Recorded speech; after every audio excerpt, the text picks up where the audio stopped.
Welcome to Fun and Games Side Quests. Every episode is a different host sharing a video game they love and why they love it. Hey there gamers, my name is CGDannyB, but you can just call me Danny, and I make indie game focused content. I stream on Twitch, I make content on YouTube and TikTok. You can find me on all the socials, the Twitters, the Blue Sky that honestly I still don't know how to fully use. I don't have friends over there yet, but you can still follow me if you want. Anyway, today I am honored to have the Fun and Games podcast team bring me on to talk about a little game that is so close to my heart, and that is Moonlighter. So if you have no idea what Moonlighter is, it's half shopkeeper simulator and half roguelike. And honestly, this is probably my gateway roguelike. I'd played some in the past, games like Flint Hook and Dead Cells, and though I liked them, I didn't really get the itch for roguelikes that I have now until I played Moonlighter. So if you don't know what the game is, basically you play as this kid Will. As you're growing up, you have these dreams of becoming an adventurer. You want to go into dungeons, fight monsters, find super rare loot, bring it back and be like the hero of your town. But in reality, your parents, they run a shop, and as they get older and older, they're like, hey, this responsibility is going to become yours. You're going to run the shop one day. And fate have it, you do end up running that shop. So for a while, you're just kind of going through the daily motions of putting stuff on the shelf, finding prices, selling it to tourists who come through town who are like, this is too expensive. Wow, this is cheap. That's crazy. To then eventually realize, hey, someone has to stock this store. And why hire someone else when it could just be me? So there's really two different styles of the gameplay. So during the day, you are running the shop. You're taking all the stuff you found in the dungeons and you're putting it out on the shelf. Now, rather than just flopping stuff down and people come and buy it and whatever, you get to make up the prices yourself. So say you go into a really basic dungeon, you find just some sticks and some rocks. You put a stack of those on the shelf and you assume each rock, let's say, sells for $5. Someone comes in and they go to look at that stack of rocks and they'll have different facial expressions. You can see it being really happy, oh my God, this is insanely cheap, which means you put it way too low. You got to bump up that price. Now, say you bump it up to $20 a rock, then you'll see someone come in and be like, whoa, that's way too much for a rock. I ain't buying that. Or they might just be like, that's really expensive, but I need these rocks. So they'll buy it very begrudgingly. And then you have that sweet spot in the middle where this is the perfect price. And as you go in and sell people on these different products, you're finding what is the sweet spot for this item. So every time you go out, hey, I can charge $7 per rock. And as people come in and buy these rocks, I'm making money, so you can upgrade your store, get more shelving units, get display cases, make a clearance bin just for junk you have laying around. And it's so weird that this segment of the game got my attention so much. I remember just putting stuff on the shelf and just hearing the gears in my brain turn to say, wait a minute, hold on. If I put this stick here, $10, that's probably too much, but I'm going to try it and see if I can sucker someone into it. Because then if a stick sells for $8, but I can just so happen to squeeze that extra $2 per stick out of them, it's a confidence boost. It feels really good. So after the shop stuff kind of comes to an end, you close the doors, and at night you go out into the dungeons. And I believe there's 4 or 5 different types of dungeons. It depends. I haven't played the DLC yet. But you go into these dungeons, and this is where the roguelike part kicks in. You have a different selection of weapons. There's swords, there's spears and stuff. I'm a big fan of the gauntlets. It's very close combat, but it's really rapid fire. So I basically use those as much as I could. So once you go in, it's a very typical roguelike fashion, going from room to room.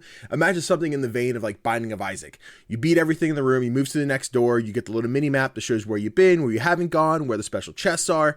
And once you reach the end of the dungeon, there's a giant boss. This boss tends to have the best loot you can get. There's special organs, or depending what kind of boss it is, there'll be mechanical items. You can take those back and sell them for major money for big time explorers that are coming through your town.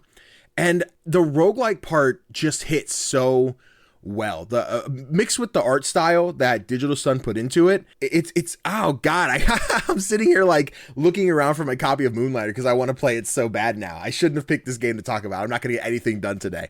But yeah, the routine of going in, finding all the stuff that you're going to sell later, and finding, let's say, a special tome that has spells or something in it, and you're sitting there wondering, I could probably sell this for $100, but you've only got one, so do you want to risk making it so cheap?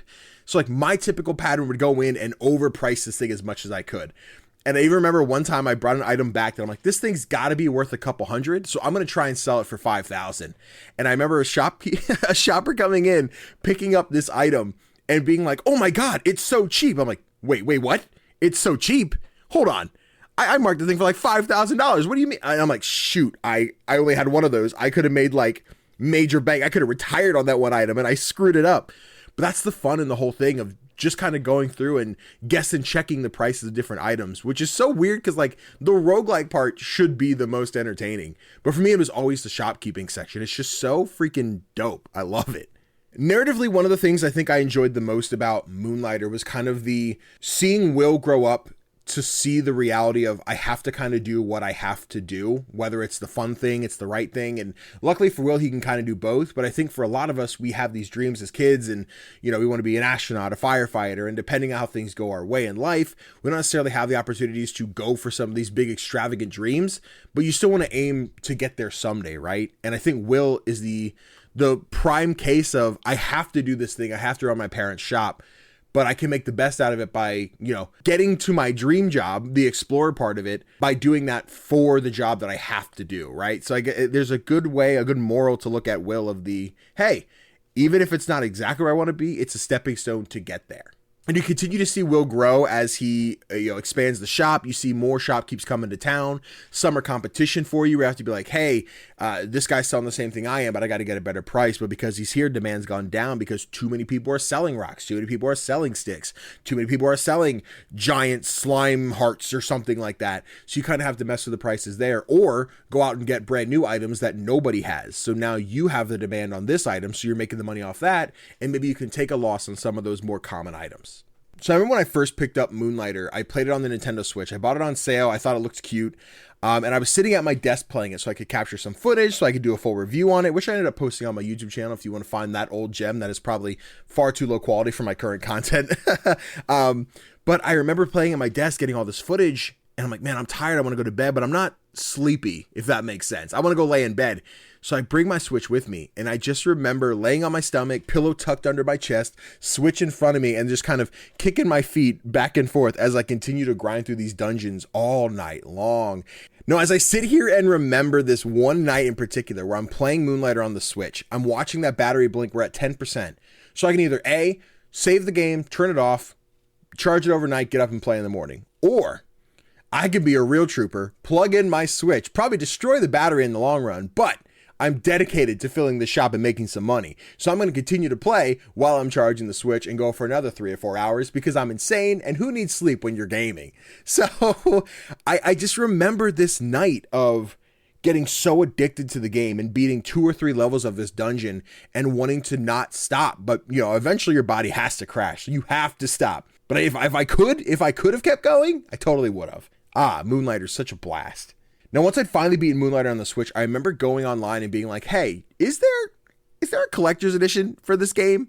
And if you guys have ever seen any of my pictures on Instagram, my like collectibles, I love statues, I love dumb knickknacks, I love little things with the faces of my favorite game characters on them, soundtracks, whatever.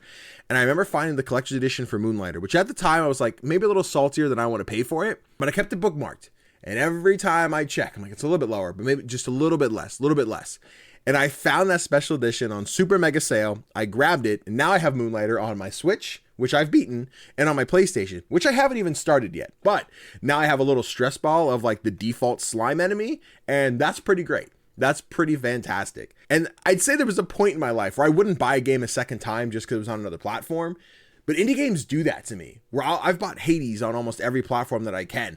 I've bought Moonlighter now twice, Owlboy a couple times, and I just like playing the game over and over again with the expectation of I could maybe go for the platinum on PlayStation. I could play it on the go while I'm playing on my Switch. I could sit on my computer and chat with my friends while I'm playing it on PC or, you know, whatever the case is. It all depends. But man, some of these indie devs got my wallet, man. They really got my wallet. But thank you guys so much for letting me ramble about Moonlighter for a couple minutes. If you want to check out some more awesome indie games, I've always got something new and fun going on over my Twitch channel. You can also check out a bunch of recommendations I make on TikTok at CGDannyB.